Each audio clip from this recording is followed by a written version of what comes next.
of your bio? Please do just a review. Yeah, that's right. Please, yes. Perfect. Like, how about a name, you know? Yeah, I'm with you, Howard. Yeah. Perfect. A name and a country. How about that? Yeah, Okay. that sounds good. Yes. Yeah.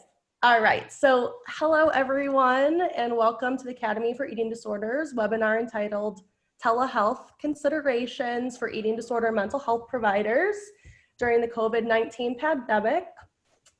We will have Doctors Lauren Molheim, Lika Schmidt, Howard Steiger, Lucine Wisniewski, and a surprise guest, Fernando Fernandez Aranda. Folks are from all over the world, as you can see.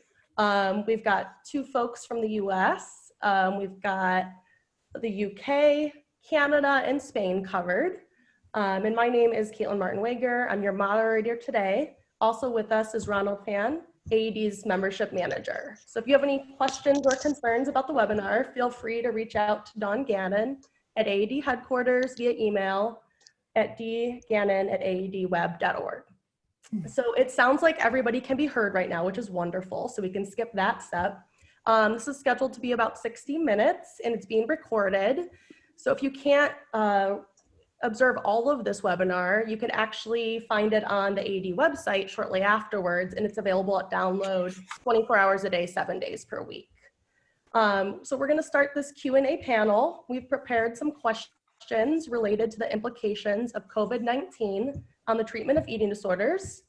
Our panelists will provide their knowledge and expertise in response to the questions.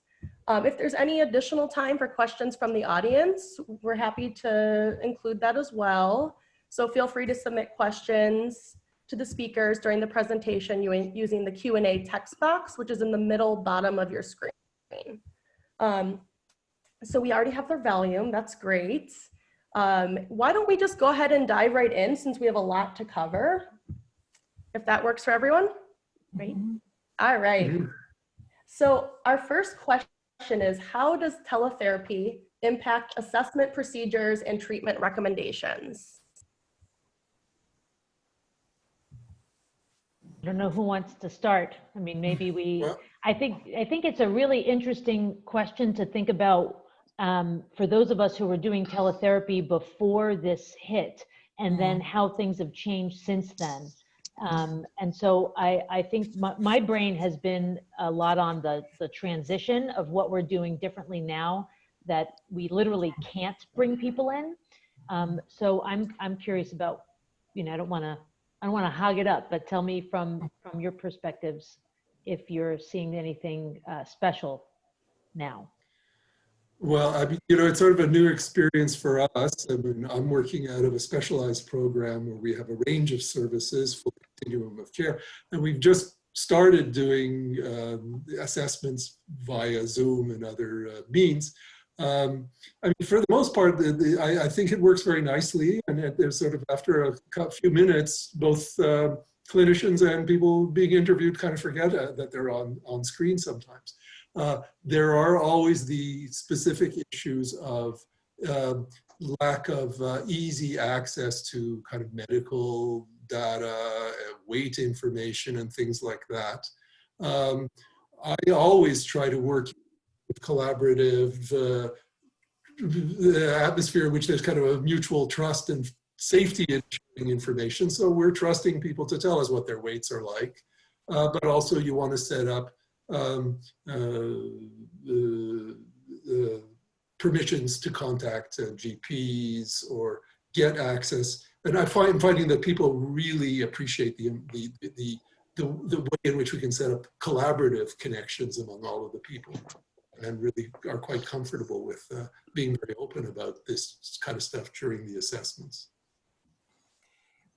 Hey, if I can add to that, we are a service for adults in London. We have been for years very comfortable with delivering online interventions, structured CBT interventions, that sort of thing, with email support. But what we've never been allowed to do is use telehealth interventions.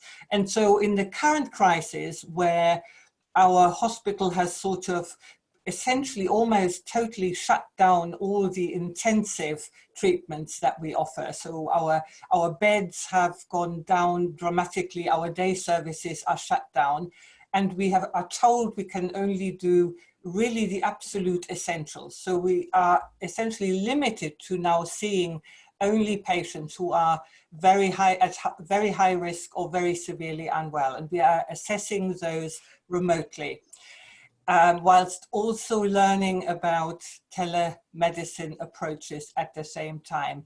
And that's quite a steep learning curve for everyone. So today I heard about an assessment which was done by 2 people. Normally we assess people just with 1 person, but now because these are highly risky patients assessed remotely, we try to get a medic and a non-medic in, because there is safety in numbers when you're trying to really make sure that you are thinking of everything that you are assessing remotely. And of course, the platform that was used broke down, they had to go on Zoom, it stopped, and so on. So it was a very problematic kind of situation, but it was an assessment that was completed. Like Howard, I would say that we try to really be as creative as we can around medical assessments done remotely, but it is a challenge. And at a much more basic level, I think for all of us sitting in our own homes, because we're no longer allowed to work from the clinic environment, we have to think about what is in the background, what are we showing to our patients. I saw a young clinician the other day who had a sign behind her saying bollocks to Brexit. Now I happen to agree with that political statement, but some patients might not. So one's got to be very careful about setting things up and thinking about the practicalities of everything before. At your own end, are there going to be wandering children, wandering dogs, wandering partners coming in and out?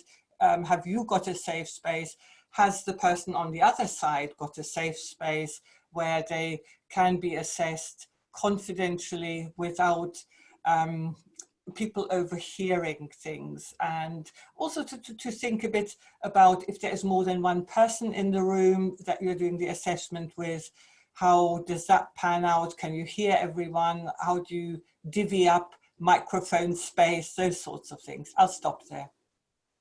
You know, if I could just add an anecdote to what Ulrika was saying, I've had a couple of sessions since we've been doing more of telehealth with people who did their session from the back seat of their car because they were parked in the garage or something, just to get away from family members and things like that. So, you know, talk about creativity that's required. But that's one of the, I think, important considerations that Ulrika is bringing up, is really that people find a confidential, private space as much as possible and be aware of traveling of sound around their houses and stuff like that. Yeah, I agree with you all. I mean, so it's really challenging, as Ulrike was mentioning. I think the situation probably, I think in other countries was the same, but in Spain was so really pushing so suddenly. We were not expecting so much the situation, and probably this is the problem. We were using really, and we were used to apply some new technologies, of course, from experimental designs or from some specific studies, and also in clinical setting. But now suddenly, so as she has mentioned too, and also Howard and Lucy, so we have to make priorities, and with many patients, we have really difficulties then to, for instance, to make group therapy as we were used to. We were using a lot of group therapy. Of course, it's been challenging, and we are trying to adapt really fast, but it's been really problematic. Or, of course, also with day hospital, since everything happens, so we have to lock down, you know, everyone at home, and then, of course, no day hospital, no outpatient therapy, only inpatient for specific cases who were really severe. And in our hospital, for instance, we have high specialized hospital with more than 700 beds for general medicine. And then, of course, most of the beds, over 500, they are for coronavirus now. So it's really challenging now, the situation, but I'm sure we are going to react, and we are doing to, and we are doing a lot of training now with new technologies, and with connecting with all the colleagues and with the patients too. You know, I think I have a little bit of a different perspective because for the last 3 or 4 years, I've been doing teletherapy as part of my practice in an effort to be able to reach people who can't normally get to specialist care. So I feel very lucky that I already had technology in place. I was pretty comfortable using the technology. I've got, several people that work with me, and we've done groups over teletherapy. We do individual therapy, we do the assessments. Before this, we were really preferring that we would meet the person at least once face-to-face, but now we have a situation where that can't happen. And so one of the things that stands out to me from, I'd say more from a clinical perspective, is that therapists that I talk to are often worried about patients feeling comfortable. And I think that I have been delighted, if I can use that word in the context of this horrible thing that we're dealing with, at how quickly patients adapt to being seen over the internet. Both from the young people where they're used to it. I mean, my kids are using Zoom all the time to connect with their friends because they can't connect with them face to face. So they're very used to this model. We as professionals are used to this model because we have lots of meetings internationally, but people who don't have that sort of access are still making very quick transitions and feel very grateful to being able to at least have that contact. I mean, I have patients that run from 8 years old to 75 years old, and there's not really, the technology has been a glitch. Like sometimes we used a platform that recently just literally on Tuesday night stopped working. And again, we've been using this platform for 3 years. So we had to rally and transition from Tuesday night to Wednesday morning when we had a group that we were running on Wednesday morning to get another platform that was going to be able to work. The thing that I will tell you that is, and I'd be curious about in other countries, as you might know, the United States is very litigious.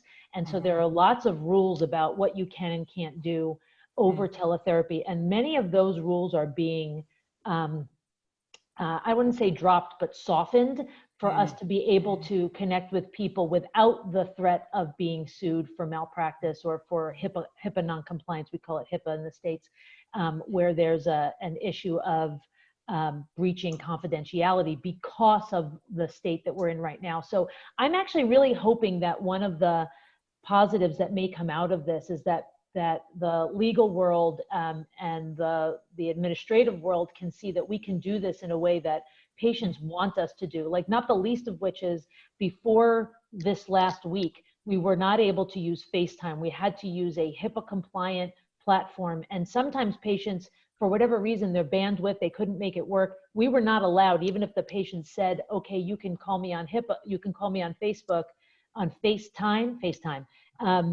We weren't allowed to do that. Now, with the relaxing of the rules, we are able to do that and not worry that we are in non-compliance. So I think that's another thing that seems to be changing on a moment-by-moment basis, at least in the States, in terms of what we're allowed to do and what we can do comfortably and not worry that we're gonna, the door is gonna come back and hit us at another time afterwards. So I think that I'm excited to see how that changes us long-term. And I don't know if that's different in other parts of the world, but we've been seeing a lot of shifts in the requirements here in the States.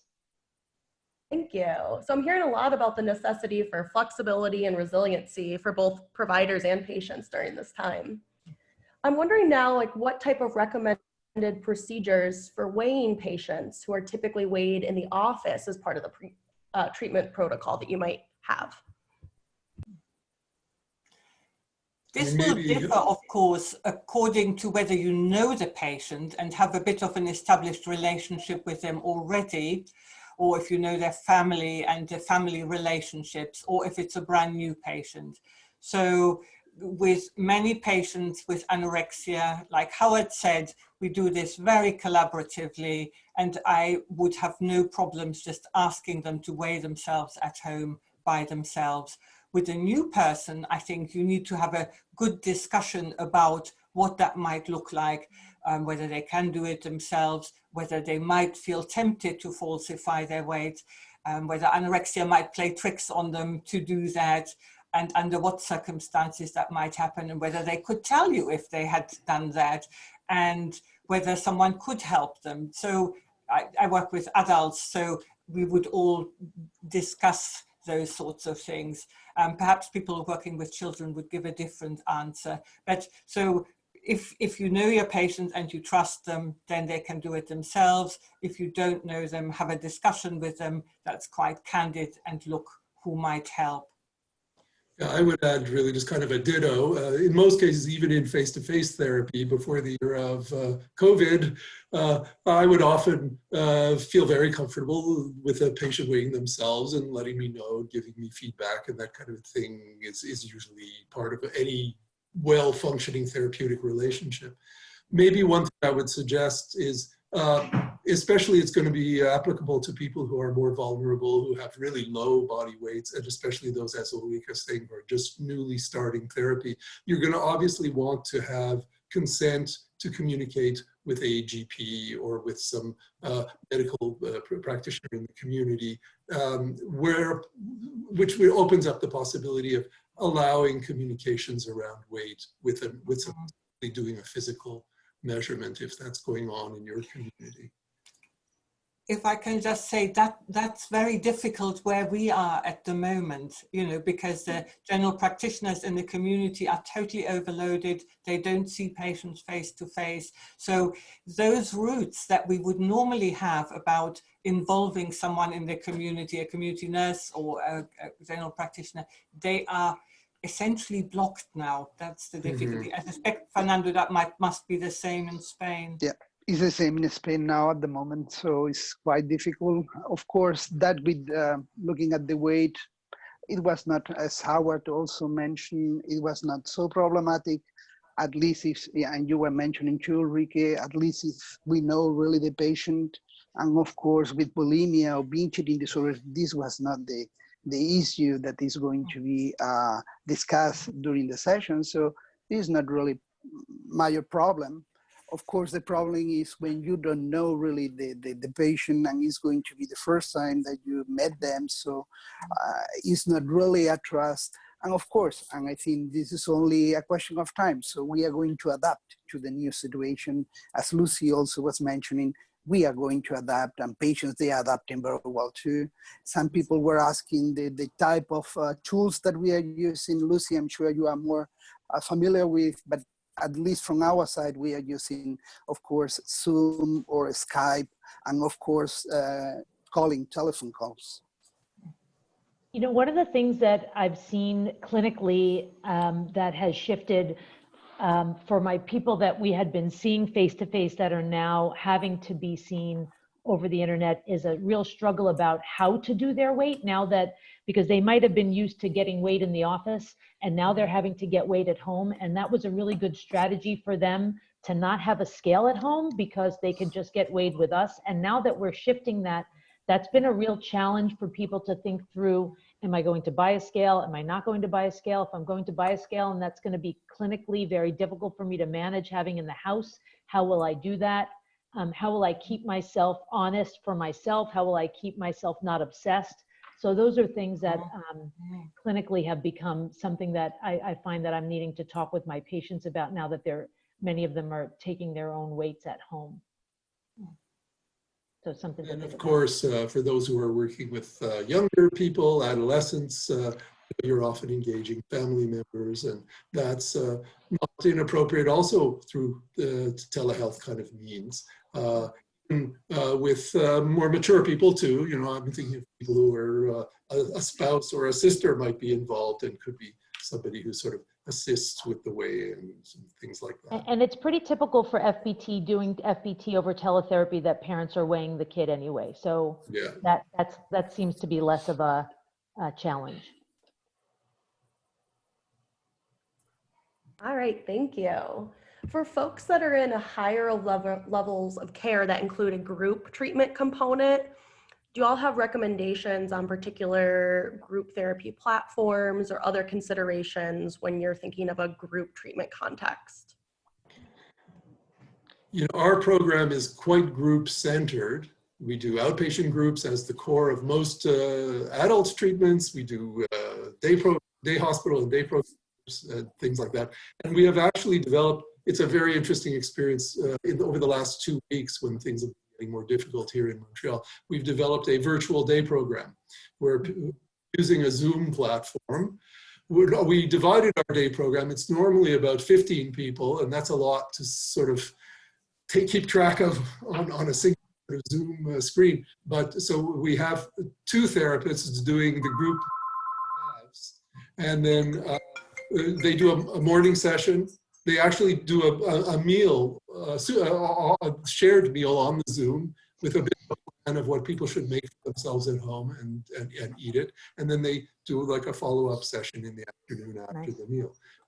I can only base what I can say about the kind of initial impression, but patients are very grateful for it. I think they're finding it still to be supportive. And I'm really hopeful that it's going to keep those more vulnerable or fragile people in our treatment group from really slipping down and relapsing during this pandemic situation.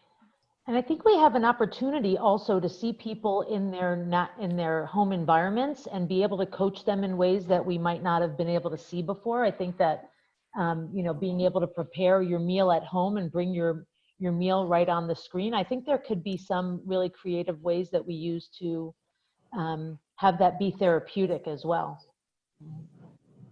Then there are other challenges. We're still operating our inpatient unit, but it's under conditions in which inpatients are not allowed to have passes out, and there's no visitors. And so for a program that would have been structured around allowing people gradually more and more exposure to outside meal situations and more autonomy in managing their meals, we're having a challenge in doing it. So for people who are working in that situation, I don't know how many around the world are, but we've tried really just to set up similar opportunities for people to leave the treatment group, go off in another room and have their meal on their own, and to prepare their snacks and things like that. For anybody who's listening, who's new to teletherapy, one of the things, if you're doing groups, that you have to be able to figure out is how many people can the platform accommodate. And Zoom has been, in my experience, we had been using another platform that just, I think it must have collapsed underneath the demand. But in our research, we found that Zoom was the one that was going to be able to accommodate having multiple people on the screen at the same time for an extended period of time. But there are issues that you should be aware of confidentiality in terms of whether or not the person, like for example, you can see on my screen, my name comes up on the bottom. So, these are people who had been in groups who might know people's first names, but not know their last names. And now you have a possibility where people that their patients who are in a group together now have first and last names that are obvious on the screen, and how you manage that is something that is a case-by-case basis, and how you figure it out.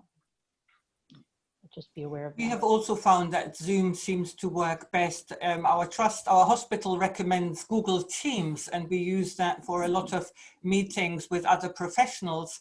But you have to mute your microphones, the visual quality is not good. Whereas on Zoom, you can really keep everyone in mind and interact with people simultaneously. And the British government, the cabinet, uses it as well. The other thing I would say for people who are interested in learning, there are certain products within Zoom that are not HIPAA compliant and ones that are. And so if that is something that is important to you, you can't use the free model. You have to upgrade to a model that you pay for and that has an established business agreement that you sign with them in order for it to be HIPAA compliant. So just so you have that as a heads up. And a little added note on that idea, because as Lucine is saying, some Zoom platforms and many other things like Skype are really not all that secure. Depending on the legalities of your environment, I think it's always a good idea to have an additional consent form when you're using these kinds of means. at a distance, that also, and an information sheet that really informs people that there may be issues of lacking security, that there aren't some of the benefits of direct physical therapy communications where you can see expressions differently and feel a greater sense of support, but then also have people consent to participating in something of that type, maybe knowing that your name's going to pop up on the screen in front of other people. Since we're on the topic of some ethical considerations, do you all have any other things that folks should be aware of if they're delivering services through telehealth in terms of ethics? I think Ulrika brought them up earlier in terms of, are people in a confidential space? I heard a story the other day where there was a patient had a scheduled an appointment, and when they called in, they were in the grocery store. Discussed that, but on a number of levels that was problematic, but from a confidentiality standpoint, you really can't be having a therapy appointment with someone who's in the grocery store. Please wash your hands on your way out of the grocery store, but that's besides the point. But there are ethical considerations around, are you in a confidential space? Are they in a confidential space? And we are now all, many of us having to work from home where other people may also be home trapped with you. And how do you manage that in a way that is mindful of, just being logistically sound, but also, not making everybody in your environment have to, stay still when you're on a call. So I think those are relevant for teletherapy in general. And right now they're even more complicated because many of us are having to work from home rather than from our offices.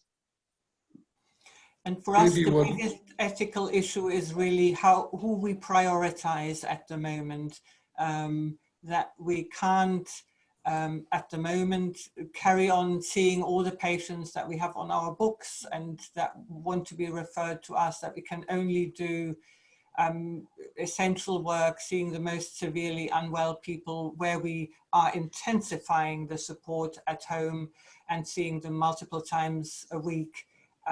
But so a lot of people who we would normally prioritize, people with very short, recent onset illness, young people aged 18, 19, they will just have to wait. And that's very, very uncomfortable to have a very crude sort of triage system in place. Another ethical issue that we've been grappling with is just created by the question of whether, if you have time-limited practices, for example, do we maintain similar time limits through telehealth means? Is a distance therapy session equal to one therapy session that you would have had in face-to-face in the clinic and so on?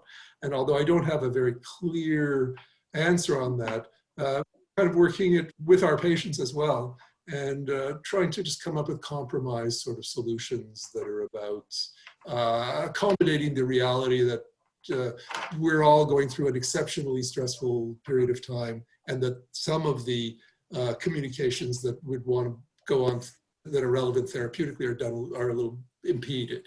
So, but still trying to maintain some limits. I mean, I look for the day when we're back to normal, and then we will need to also open spaces for other people who've been on the waiting list and who need to come for care and things like that. Thank you. How have you all been reviewing food tracking logs, diary cards, or other types of worksheets that are pretty common within the evidence-based treatments for eating disorders? This is again one of those things that has gotten a lot easier with the rules being shifted. So historically, you have to be able to send that information back and forth via secure network. But because of the changes, I've had people text them to me. I've had people use shared Google Docs. People are really trying to stay connected and be creative. But ideally, those things are shared via a secured network. But if you don't have one right now, you're lucky that the rules are a little bit less stringent. Some of our patients, what they are doing is making pictures you know, from the meals they are having, the breakfast, the lunch, the dinner, and they are sending to us. So it's a way to also that they have a visual structure about what are they doing. So, and also that you can be also in contact with that. Yeah. Same here. Great, thank you. One person was wondering if you had any specific examples about the conversation around self-weighing at home. Any specific examples of how this has gone thus far? The conversation around what at home? Self-weighing at home.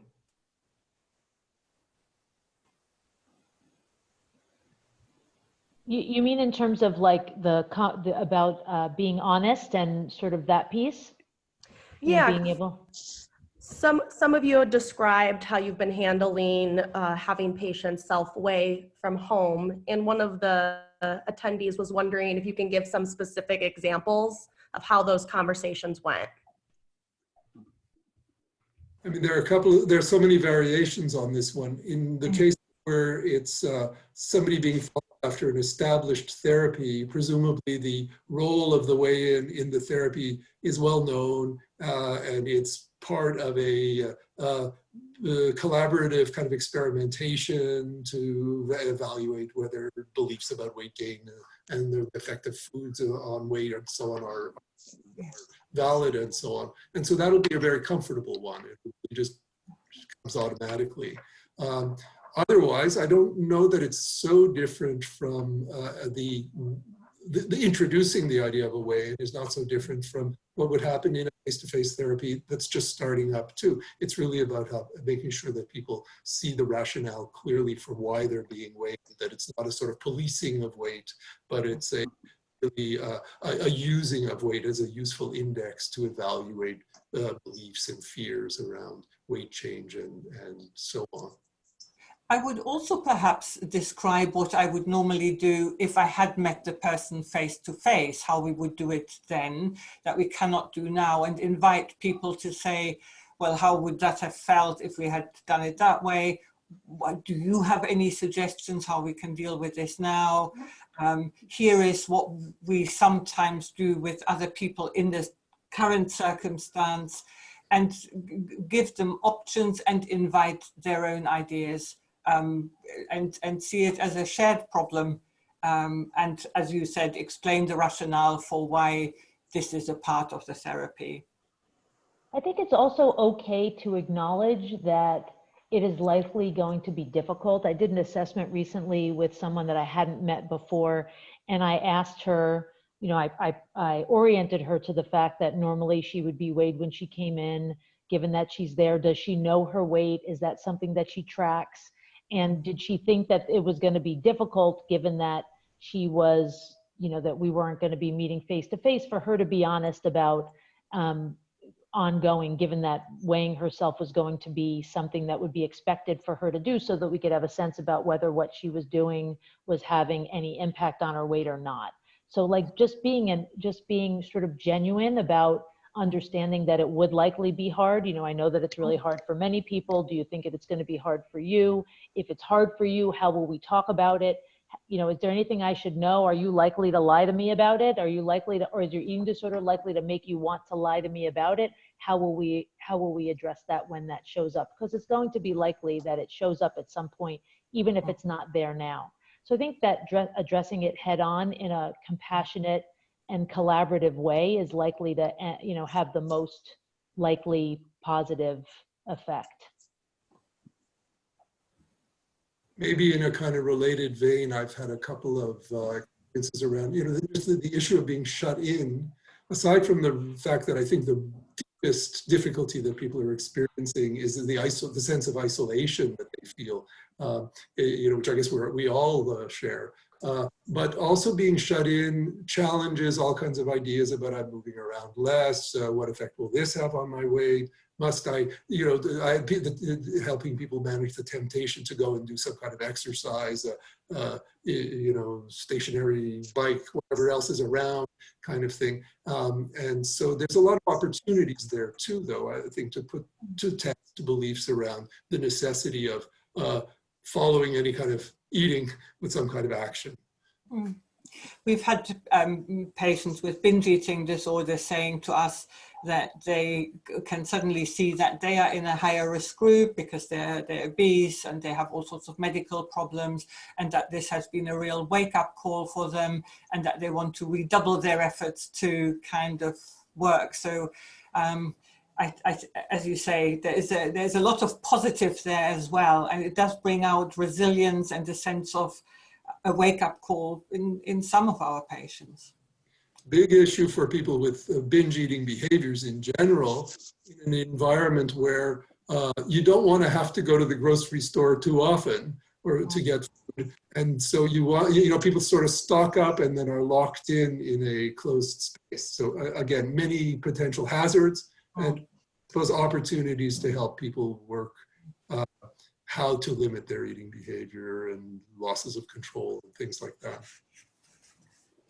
Yeah, it's been challenging. Actually, the situation, many of them, they are reporting to how they can deal now with, of course, with more external control sometimes, depending on the situation they have on their family, but also, how they can deal also with the interactions with the others, and then also the functionality from the family dynamic they may have. So it's being interesting and also challenging for them too. And if we're thinking anorexia, how they are dealing with uncertainty is really being a big problem for them, especially if I think also in bulimia, many cases they were thinking, okay, when I have, because of course I have many social interactions, although I'm staying at home, so by means of new technologies, but then how I can deal with anger. And some people, they were telling, okay, when my mother or my father, they are going out for some reason, to buy some food, then I start to binge. So they feel a little bit, they are having some consequences from this new situation, and it's challenging for them too, how to deal with them and how to learn to deal with them too, how to cope with. Yeah.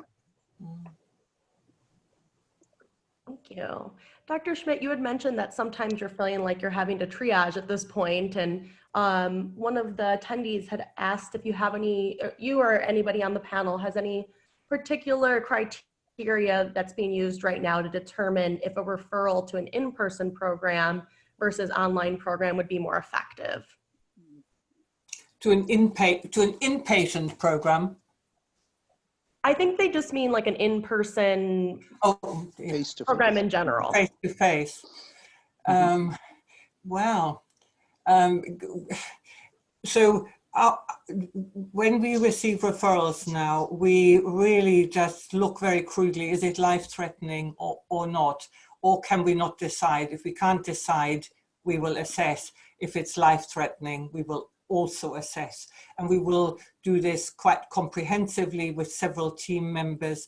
And we will also make team decisions then, much more than we usually do. We're usually a team that is very used to individual practitioners making decisions, whatever background they're from, whether they're psychology, medical, or nursing background, we all do assessments. But now, because this is such a difficult situation where we're really homing in on people who are quite unwell, we are trying to do assessments together, and we have much more team discussions about what is the right thing in this situation. And face-to-face is not an option for us, face-to-face outpatient therapy at the moment. So really the decision is either, can we offer people hospital at home, essentially, with support from a variety of professionals, or do they actually physically have to be admitted to our remaining eating disorder beds? Very similar to what Fernando says, bed numbers shrunken huge pressure not to bring people in because all the psychiatric wards have COVID cases and so on. So if they come onto a ward, they will have to be in quarantine for 2 weeks before they get to mix with other people. So these are really big decisions. Yeah, and it is at this very, so we're just really dealing with very, very severely ill people at the moment. I sort of feel like Ulrika is predicting what's going to be happening in my environment some weeks from now. We're at a little bit of an earlier stage of the spread of the contagion. And so we still do keep, as I mentioned, our inpatient unit going. Our assessments, you know, we're early on in the experience. We're doing assessments as usual and then assigning people either to inpatient when we can provide a bed, or as I said, we have a virtual day program going, and then we're maintaining an outpatient clinic that's seeing people through individual and Zoom-based groups and things like that. So far, we're hanging in, but I'm afraid that it's starting to look like we too will have to start making those very, very difficult triage decisions. You know, the good news, I'm sorry to interrupt you, Howard. No, go ahead.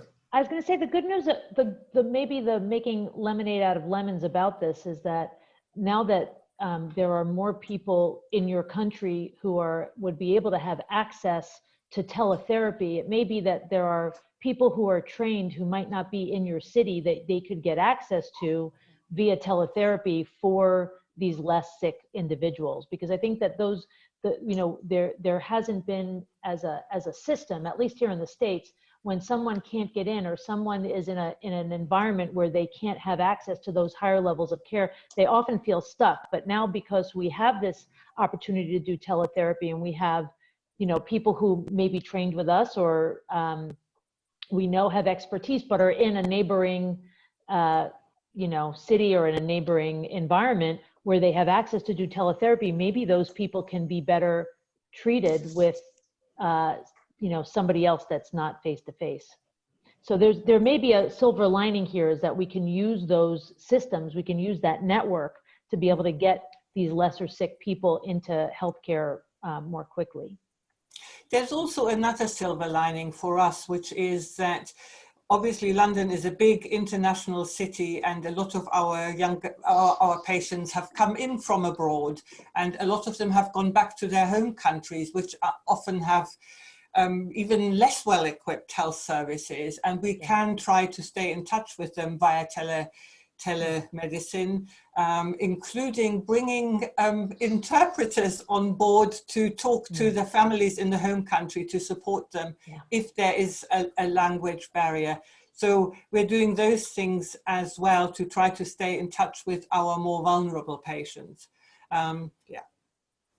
Caitlin, I don't know if this has been mentioned at another place on the AED, but you know, Glenn Waller about a week ago started circulating a document through Google Docs to those of us who do teletherapy, and he has been collecting recommendations from therapists who treat eating disorders doing teletherapy to put together a resource guide. He was trying to see about getting it either published through IGED and or getting it posted on the AED website somewhere. I don't know if there's been any movement on that, but there will be a resource that Glenn has been sort of collating from literally from experts all over the world about using teletherapy with eating disorder patients. Are we aware of that resource, and do we have it listed somewhere on the Academy's website?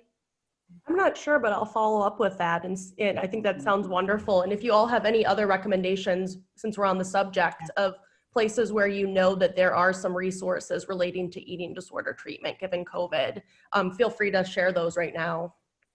I would like to say we should go back to the very seminal studies by Jim Mitchell and the colleagues from Fargo, who 12, 15 years ago did a beautiful randomized controlled trial of face-to-face versus telemedicine CBT for bulimia. and found that there was very little difference in outcomes, in clinical outcomes, very slight advantage for the face-to-face cases.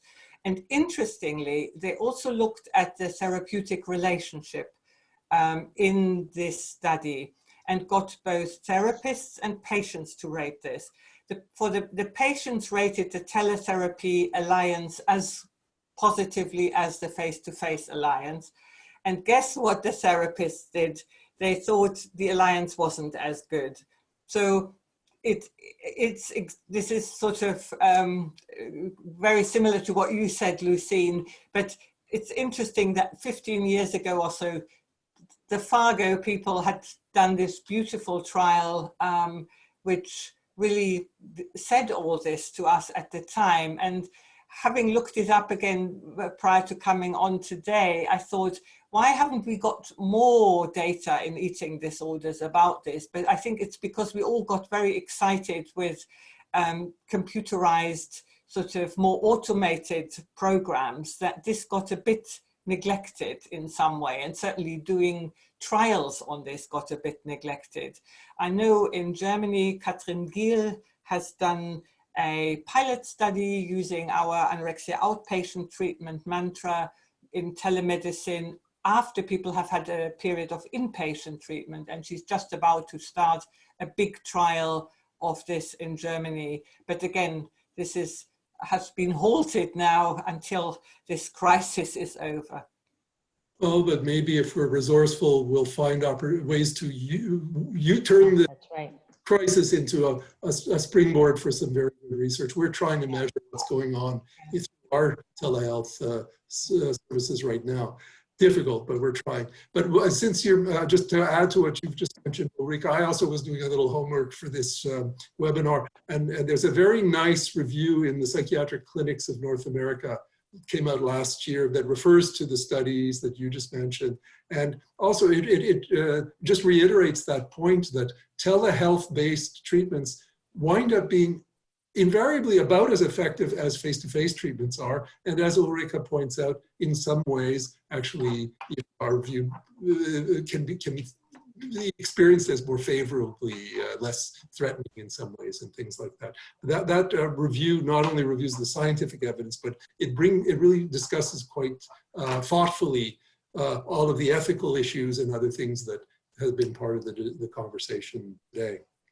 And it's not just eating disorders that show that teletherapy is as effective as face-to-face. It's anxiety, it's depression, it's a number of other problems that we see comorbidly with our patients. And so I do hope that this is one of the other silver linings that we're able to see, because we can reach so many more people this way. We're having to do it now because there's no choice. And when you live in a big city like many of you live in, there are usually lots of experts around, but when you live in a more remote place, those people really struggle to find expert care. And I think teletherapy is one of the ways that we can make sure that individuals who wouldn't normally get that expert treatment are able to and can feel confident in the level of care that they're getting.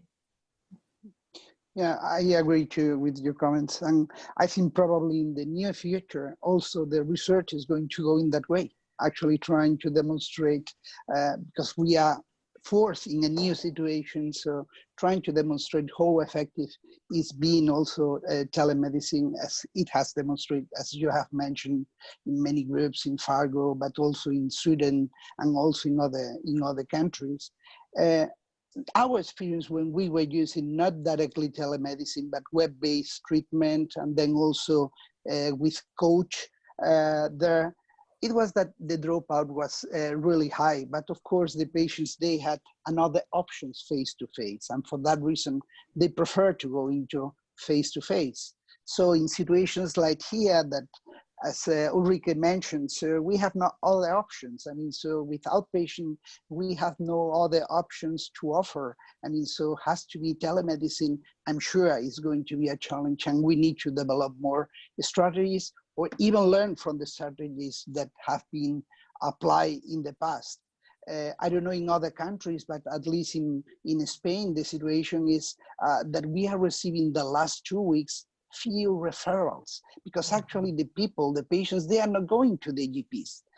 They are afraid, that they become contaminated, so they keep at home. So the problem probably is going to be in 2 months or 1.5 months, when appears many patients that they were not getting medication, and that they were staying at home. And of course, all the symptomatology was also being worse. So it's going to be a challenge situation at the moment. Thank you. Well, I appreciate people having some thoughts that can instill some hope for us all too, because I think a lot of us have our own anxiety about this and how to best make sure we're taking care of our patients during this difficult time. Somebody is asking about folks with complex comorbidity. So for example, PTSD symptoms that might have dissociation, or folks with self-harm or chronic suicidality. We know we see these folks a lot with eating disorder populations. Any special considerations for those folks with the telehealth platforms? We've been dealing with that for a long time in terms of using DBT with individuals who have complex presentations. And I think we have not yet had to deal with people who we've never met. And so I think that's an added level of safety assessment that's going to need to go into that process. But with people that we know well and that we are moving to telehealth, we often see this happen with individuals who we might have seen and then go off to university and who want to maintain that relationship. That figuring out an emergency plan is one of the things that needs to happen at the front end, because when there's an emergency and all you've got is a phone number of the individual and they're not where their families are, that's even more problematic. But I think that upfront doing a really good safety plan. I would even more so than an assessment, like what will you do? What will that look like? Who will you call? What are the backups because this is one of the things that you have to do in teletherapy anyway. What do you need to do if your mode of connection falls short? So if you've been meeting on teletherapy face-to-face on the computer and now they lose their internet, what is your backup plan? Do you have the phone numbers? Do you have phone numbers of people that your patient will allow you to call in the case of an emergency? All that should get discussed well in advance of a potential problem, so that people aren't scrambling in the moment.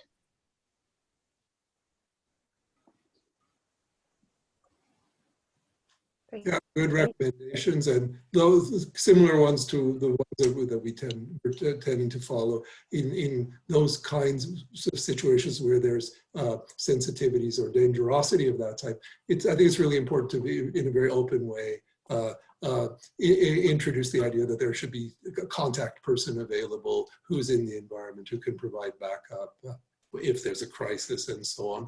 And, usually people, I think, understand too that they recognize that, you can sometimes in critical moments lose it a bit or become a bit dangerous to yourself. So would you be willing to allow us to, communicate with somebody near you if that becomes necessary? I think it's quite essential to have that kind of openness around it. And I think the other thing I would say about this, given that there are many of people who are watching who've never done this before, is to get yourself some consultation from somebody who has. There are people around, depending on where you're from or where you're practicing, who have expertise in this area, and getting yourself schooled in it and getting even a professional that you can get consultation from might be something that makes sense at this point if this is new for you and you haven't done it before, because there will be a lot of unexpecteds that arise as a result of using these platforms. And what we found is that because we're now only seeing highly risky patients at home, including those with a lot of comorbidities, that certain team members then might get overloaded with those highly risky patients. And that is also something to be thought about, and to make sure that there is good supervision, good consultation, that the risk management of some of these tricky people is perhaps shared out as well between a couple of individuals, especially also because any of us could also become ill. So you don't just want to have someone who's highly risky just left with one person who is carrying a big load. Great, thank you. Any final recommendations or thoughts? For me, I think it has been really to think that the positives has been how it has led to a lot of creativity and flexibility and ingenuity on the part of the patients and on behalf of my team, really, and everyone really trying to figure this out together, and people stepping forward and taking on responsibility and really trying to sort of support each other, which is very lovely and humbling. Yeah, sorry, comment on that. There's just a marvelous community of care that is traveling through the internet around this event. And not that I want to glorify something as horrible as a pandemic, but and I think it is important for all of us to follow that indicator that the telehealth works, and to have a bit of trust in it.